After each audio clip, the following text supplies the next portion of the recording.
अब देखिए, झगड़ा दो भाइयों का है, कौरवों और पांडवों का है, कृष्ण का कोई लेना देना है, लेकिन झगड़े में गए हुए हैं। कृष्ण का तो नुकसान ही है, उनके झगड़े में कृष्ण का नुकसान ही हो रहा है। एक तो सेना दे दी, फायदा कृष्ण का क्या है?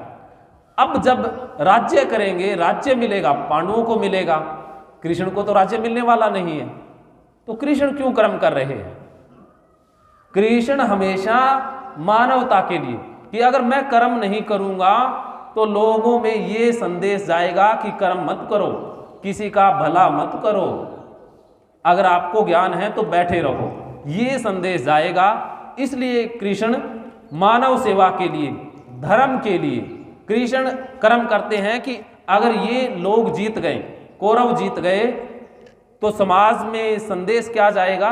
मानवता में संदेश जाएगा।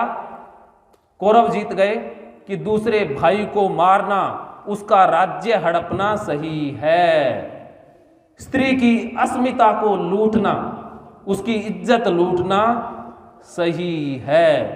तो गलत संदेश, मानवता भ्रमित ना हो जाए, इसलिए कृष्ण कर्म करते हैं।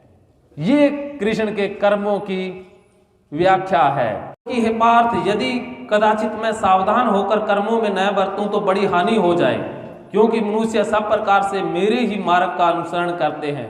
मेरे मार्ग का मतलब कि ज्ञानियों के मार्ग का। यहाँ कृष्ण मैं से सब ज्ञानियों को जोड़ रहे हैं कि जितने भी ज्ञानी हैं, विद्वान हैं, वो कर्म में सावधानी बरते। अगर वो कुछ गलत, ऐसे जैसे सचिन तेंदुलकर की बात करते हैं, आज क्रिकेट का भगवान माना जाता है, कितने संत आदमी हैं, क्योंकि कभी भी उन्होंने शराब का, किसी व्यसन का प्रचार नहीं किया। कभी कोई ऐसी ऐड बनाई जिसमें मानवता को कोई नुकसान वाला प्रोडक्ट वो बेच रहे हों, है? लेकिन बाकी खिलाड़ी कुछ चढ़ गए, बाद में कोई शराब की बोतलों में फोटो खिंचवाता है, कोई सिगरेट पीता है और कहता है कि रेड एंड वाइट पीने वालों की तो बात ही कुछ और है। तो ये देखिए, तो जो उनको फॉलो करते हैं वो फिर कहते हैं कि हमारा जो हीरो है ऐसा कर रहा है, तो वो ऐसे ही करने लग जाते हैं। जैसे कुछ फिल्मों में कलाकार ऐसे टेढ़े मेढ़े बाल बनाते हैं, तो युवा उनको मानने वाले वैसे ही करने लग जाते हैं। लेकिन सचिन ने कभी ऐसा किया? क्योंकि वो संतत्व को प्राप्त हुए इंसान हैं। अमिताभ बच्चन कभी भी गलत कोई मसूरी या ऐड या प्रचार करते हैं, मानवता के लिए करते हैं। तो ये ऐसे इंसान ज्ञानी इंसान हैं।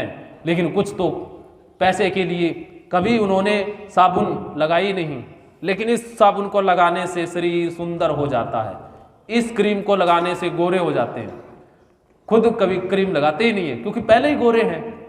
उन्होंने तो पैसे कमाने हैं, बेचने हैं, लेकिन हम उनको आइडियल मानते हैं, हम उनको श्रेष्ठ पुरुष या श्रेष्ठ आइडियल मानते हैं, तो हम उनका अनुसरण करते हैं, सारे वैसे वैसे ही घर में ले आते हैं।